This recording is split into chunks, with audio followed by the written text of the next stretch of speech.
Vamos direto de novo, Cidade Alerta, Rio de Janeiro. Estamos ao vivo com a Lívia Mendonça. Ela que já é experiente em fórum, em tribunal de júri. Ela traz toda... E você viu ali que a nossa equipe que está dando cobertura para ela ajuda pra caramba. O Léo antes estava colocando o microfone, então a equipe está toda participando aí, né, Lívia? E você tem mais informações. Isso aí. A gente não faz nada sem uma equipe unida, né? Isso aqui a gente está mostrando aqui.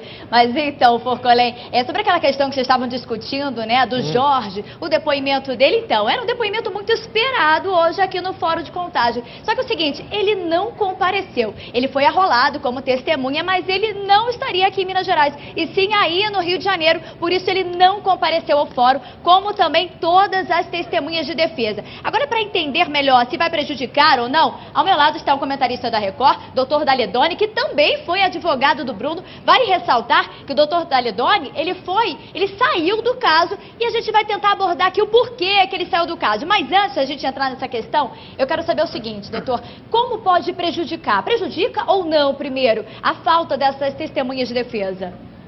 Elas prejudicam sobremaneira, né? Você não tem testemunha alguma falando em prol do Bruno. O Jorge não compareceu, isso acredito que seja sabido efetivamente pela defesa. Ele estava no estado do Rio de Janeiro, está no estado do Rio de Janeiro e não compareceu. Foi arrolado tanto pela acusação quanto pela defesa. Mas não só o Jorge, mas a ausência total de defesa, de testemunha de defesa, falando alguma coisa sobre o Bruno, dando algum subsídio para a tese que eles vão tentar lançar. Não se sabe da tese ainda. Alguma estratégia, de repente? Não acredito. O depoimento dele foi muito ruim na imprensa. O depoimento dele foi muito ruim, ele se confundiu. Eu acredito que eles subestimaram aí a imprensa, ou lançando a imprensa e deixando com que as perguntas fossem feitas. Então ele tem muitas contradições e isso iria prejudicar, em muito. Como a acusação não precisa do depoimento, já que o tem em vídeo e juntou em tempo oportuno, vai disponibilizar e vai franquear aos jurados a declaração dele em vídeo, isso fica muito tranquilo para o lado da acusação. Entretanto, para a defesa, ao meu ver, ela perdeu pontos com isso. Não só com isso, mas pelo fato de não ter nenhuma testemunha de defesa. Nós não sabemos se ele vai optar aí por uma delação premiada. Nós estamos na expectativa. O que é delação premiada? Falar da participação dos outros tentando um prêmio, que seria a delação. Uma redução da pena, por exemplo? Poderia ter uma significativa redução da pena. Poderia ele, fazendo uma delação premiada, apontar, por exemplo, onde está o corpo. Seria uma oferta da defesa. Essa oferta poderia até o eximir, efetivamente, de apenamento. Isso chama-se delação premiada, é um instituto que existe para ser utilizado. Pode suscitar e invocar uma menor participação em crime menos grave. Falando num português mais claro, a forma, em termos práticos, é mandei dar um susto, acabaram matando. Isso é... Doutor, ainda nós estamos nessa expectativa, né? Do que ele vai efetivamente suscitar, do que ele vai levantar. Doutor, Rogério Forcolém, boa noite. Boa noite. Boa noite. Exatamente, eu estou com o doutor Patrick aqui no estúdio comigo. O doutor Patrick é seu colega aí, né? São amigos e colegas, né, de trabalho e tudo. Exatamente, eu como leigo, eu perguntei isso para o doutor Patrick aqui na redação. Tá, mas e se ele declarar lá que ele mandou dar um susto, mandou dar uns tapa nela, para ela aprender, para ela ver com que ela está se metendo, mas eu não mandei matar. Depois o cara me aparece e acaba matando, fazendo tudo. Isso então ele pode fazer, e essa pena é menor, porque o delegado diz que não. Não, isso tem uma significativa mudança do ponto de vista do apenamento, não tenha dúvida disso. Isso é menor participação em crime menos grave. Isso é uma tese jurídica.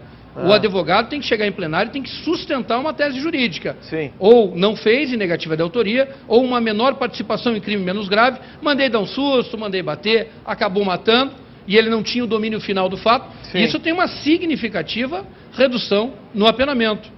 Sim, pois é, eu perguntei isso para o delegado, o senhor viu ali, né, doutor Patrick, o senhor testemunha, me deu um xixi no ar ainda, disse, não, isso não existe, não tem como diminuir a pena. É que Forcolém, o delegado, ele quer coroar a investigação dele, então ele, com toda certeza, ele vai tentar fazer valer e chega ao final do procedimento que o Bruno seja condenado, de qualquer forma, ele não vai desdizer aquilo que ele colocou no inquérito policial, então fica um pouco complicado. Então né, deixa eu fazer uma pergunta para o doutor que está no link e para o doutor Patrick. O delegado declarou aqui, que eu usei justamente aquilo que o Jorge declarou na imprensa, que quando ela entrou no carro, discutiu com o Macarrão, ele deu uma série de 5, 6 socos na cara dela. que ela chegou a sangrar no nariz. Aí o delegado, não, ele usou ele deu coronhada. Isso está comprovado em material científico, né, de perícia. Peraí, para ver uma perícia tem que ter o corpo. Como é que se vai fazer, para a gente constatar o fato contundente ali, ou é do soco, ou de uma arma de ponte aguda, qualquer coisa, você tem que ter o crânio ali, tem que ter todo esse tecido, ossos, tudo mais. Ele não tinha isso. Como é que essa prova virou técnica, comprovando que foi coronhada e não soco? De uma maneira muito clara, veja. Existe a prova indireta, prova da materialidade indireta. E o que é a prova da materialidade indireta?